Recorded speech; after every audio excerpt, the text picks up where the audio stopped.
Body horror has never been more horrific than in this low-budget Japanese film.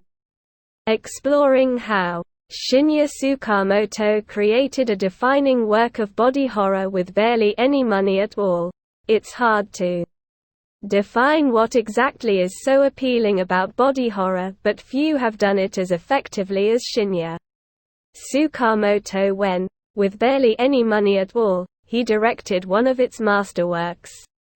If there's one golden rule in the medium of Japanese animation that you can count on, it's that every time you think it can't get any crazier than this, it absolutely does. Fittingly, Tsukamoto's Tetsuo, the Iron Man, makes Videodrome look tame with regard to how much further it goes in terms of its depravity. Short in its length, a mere 67 minutes, and even smaller in terms of its budget. Tsukamoto uses black and white alongside handmade prosthetics to illustrate a man's transformation into a metallic monster, mirroring the extent to which he's delved deep into the dark recesses of his own fetishes. One part depraved character study, one part sexual nightmare, and one part superpowered cyborg anime. The film works on several levels, the most obvious one being to leave its audience with mouths agape after every scene. There's no doubt that Tetsuo, the Iron Man, is one of the most disturbing movies that a cinephile could encounter. Just to say that the plot is hard to follow would be an atrocious understatement. It primarily follows two characters, a metal fetishist, played by Tsukamoto himself, obsessed with his attempts to modify his own body, in the most gruesome fashion imaginable, and a salaryman, Tomoro Otaguchi, haunted by visions of industrial machinery after an as of yet unrevealed incident, and the salaryman, who himself suffers from a metal spike protruding out of his cheek, slowly begins to metamorphose into a metallic monster himself. The result? Two metal titans doing battle across Tokyo in one of the most inventive low-budget action scenes of all time, though its third act may primarily be described as live-action Akira meets underground Iron Man. What happens prior sits solely within the realm of the disturbed. It's impressive to be able to make it through the first 10 minutes alone without feeling horrifically squeamish, opening in the metal fetishist's hideout and taking us through some of his rituals, the likes of which include rubbing metal against his teeth and inserting large metal rods into open wounds across his body. It's just as disgusting as it sounds. What makes it even more horrifying and practical with regard to its production costs is Tsukamoto's lo-fi black and white aesthetic, which pans over dusty, misshapen wires and analog tools of industry to give the viewer the impression that they're looking at something rusting, filthy, and decrepit. Confirmed when, upon unwrapping a wound, the metal fetishist finds that it's been infected by maggots. One would think that the black and white serves to tone down the gore, but in actuality, the lack of realism makes it all the more nightmarishly sickening. Before the film goes completely bonkers with its Iron Man-like final battle, Tetsuo is primarily concerned with this intersection between harmless hobbies and deviant obsessions, contrasting the metal fetishist with the salaryman's hidden sexual desires. What makes Tetsuo so scary isn't necessarily the outstandingly grim set and sound design, but the idea that these fantasies lurk within us.